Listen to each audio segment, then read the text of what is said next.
Salamadolio androany sika de ndondrera hiresaka ny mahakasika ny tsy fandripahalemana izay nahitana tranga izay somary nahagaga sy nanaitra ny besiny maro raha vantany vonandre fa ankizy lahy kely iray izay vao 12 taona monja no sady mbola pianatra ao amin'ny CG no Maty Voatifitra raha nikasa ny Nangalatromby tany amin'ny faritry ny melaka iny ka nipitsipitso ny mahakasika an'izay resaka tsy fandripahalemana izay no entina amintsika ato anatin'ity video ity fa milohany hanarahantsika an'izany dia azadino fi ny milaiky ny videontsika ary indrindra fa ny miabone amin'ny chaîne-nantsika WATAWATA GASY ato amin'ity YouTube ty ato tsy andela mo isika fa andao ary tonga de resantsika ny pitsipitso ny mahakasika an'izay tsy fandripahalemana izay.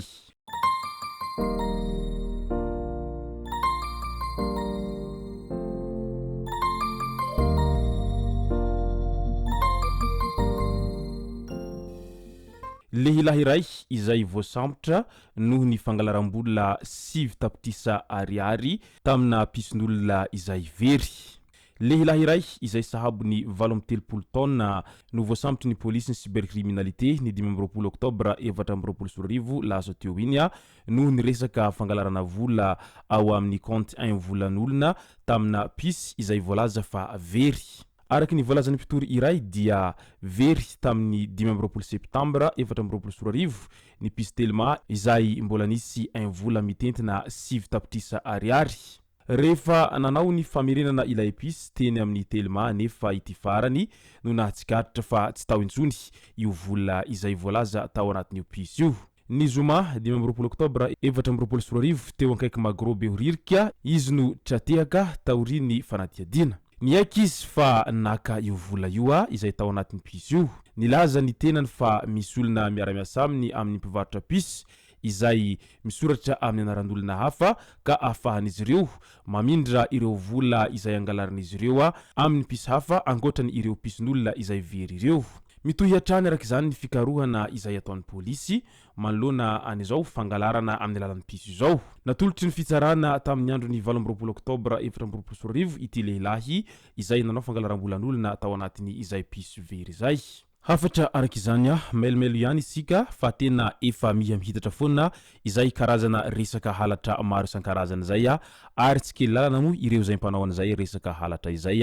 ka izao efa ny vola any anaty pisy aza efa hain'ireo izay tsy matahotody izay no mangalatra azy fa rehefa aveo sika dia lasa manome tsiny ny telma. Ka ny fantanina izay apetraky ny olona izay mampiasa anireny pisy na telma sy ny maro hafa ireny eny ny fiarahamonina manoloana an'izay tsy fandripahalemana izay efa mitatra any anaty pison'olona izay dia ny hoe fanga tena tsy misy mode de sécurité hafa ahafahana misekirize vola ao anatin'ny 1 volan'olona mba tsy ahafahan'ireo tsy matahotody mangalatra an'izany volan'olona izany sa inona ny vahaolana izay afaka arosony ireo opératera eo amin'ny lafiny izay tambazotra sy ny telefônina mobile izay manoloana an'izay resaka halatra efa matianina izay. Mbola ao anatiny izay resaka tsy fandripahalemana izay hatrany moa dia raha fandorana teratany vahiny tao ambohibao antiroka indray no resantsika amin'ny tapany faharoa ato anatin'ity video ity. Vehivavy iray izay mpapanofa tena teny 67 hektara no atodohany kotrika ny fandorana ilay teratany vahiny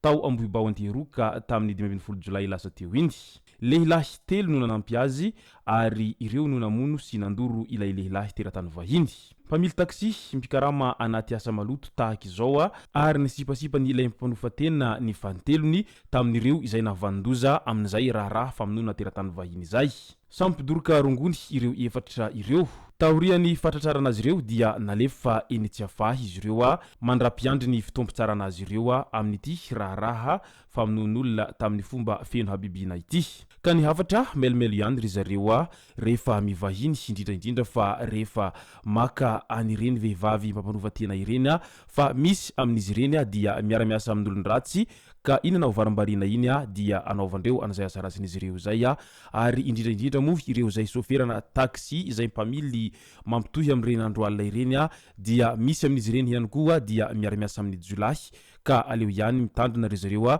fa ny ratsy tsy kely lalana ary izao ny pirofo fa tena efa miha mivadika biby sy ny olombelona noho ny izao krizy lava izay iainany voaka malagasy izay tsy tako navenina amin'izao fotoana izao ity. Famonona zazalahy kely 12 taona indray dia nahazo MD eny tsy afahy ilay sakaiza na vandoza. Ny finday no namadika ilay rangahy izay voarorohy tamin'ny famonona ilay zazalahy kely 12 taona teny Tanjombato. Tratra tao ny hafatra miafina rehetra nitakiany vola hosolon'ny famotsorana ny zanaky ilay ramatoa. Sakaizany reny ilay zaza ihany ity lehilahy ity ary efa migadra vonjamaika eny tsy afahy miaraka amin'olona roa hafa izy amin'izao fotoana izao. Tena hoe sakaizan-doza fa sady nakankeriny zaza no nangataka volabe ary namono ilay zazalahy mihitsy ny farany rehefa aveo. Ka ny hafatra ho anareo vehivavy reny célibataire ireny dia fidifidiano ihany ny lehilahy ho atao vady sy ny hametrahana fatokisana amin'ny zanakanareo indrindra fa ny zaza izay tsy zanaka naterany fa tsy vitsy amin'olombelona amin'izao fotoana izao dia tena ratsy fanahy no sady ratsy loha ary mivadika biby noho ny fitiavana an'izay vola sy ny maro hafa izay. Eo amin'ny resaky ny halatromby indray dia tsy vitsy amin'ny faritra eto Madagasikara no tena ahitana an'izay trangana halatromby izay ary efa tsy tako nafenina moa izay resaka halatromby izay zary raha ataon'olona sasany fialokalofana sy fitadiavam-bola moa izay resaka halatromby izay. Na ny olon-dehibe izany na ny zazakely dia samy miezaka miditra amin'izay sehatry ny fanaovana asan-dahalo izay avokoa amin'ny faritra sasany eto Madagasikara satria na ny mbola mpianatra aza dia efa misy misehatra amin'izay resaka asan-jiolahy izay. Raha resaka halatromby no asina resaka dia isany mitazona larana voalohany amin'izany raha ho an'ny Madagasikara ny faritra atsimon'ny nosy iny na ny faritra atsimo atsinanana izany na ny faritry atsimo andrefana indrindra dia tena ahitana trangana halatromby izay tsy misy to azy ary na dia efa miezaka manao entso zavatra aza ireo mpitandriny filaminana dia mbola hita fa mirongatra ihany izay resaka halatromby izay. Fa itindray mitoraka itindray dia tany amin'ny faritry ny Melaka iny nisy an'izay resaka halatromby izay ka nagagany maro ihany raha vantany vao nahita sy nandrefa tovolahy iray izay 12 taona Pianatriny CG classe 3e no maty Voatifitra teo am-Nangalatromby tao Tanambao fokontany Andranomamoreri distrikany Morafenobe faritry ny Melaka iny tamin'ny androny 7 oktobra lasa teo iny. Roa lahy izy ireo no nikasa hangalatromby izay saingy tafaporitsaka ny iray izay mbola karohina mandraka tiny androany. Ny hafatra araka izany ho anareo ray aman-dreny izay mitaiza anireny zaza mbola tanora indrindra ny zaza ao anatin'ny miala sakana ireny dia anaro isanandro ny zaza ary zory amin'ny lalana izay tokony handehanany ny zaza fa tsy sanatria akory zanarina amin'izay resaka halatra izay satria matetika mantsy izy ireny ny zavatra hitany eo anivon'ny fiarahamonina ihany no ataony rehefa aveo ka izay ny tsy mahatsara ny manao ratsy ka atao hitan-jaza fa aleo ihany ny zavatra tsara no atao hitan'ireny zaza izay tezaina ireny. Izay sy zay moa no masaka azona roso tao anatin'ity vidéo ity tomboko lasy tomboko vavy misaotra antsika rehetra nanaraka an'ity vidéo ity hatramin'ny farany azadino ny milaiky ny vidéo antsika ary tsarovatra ny miabone amin'ny chaîne antsika mba ahafahanareo manaraka tsy tahapaka ny vidéo zay lefa misy WATAWATA GASY tomboko lasy tomboko vavy mangasitraka dia mirary soa.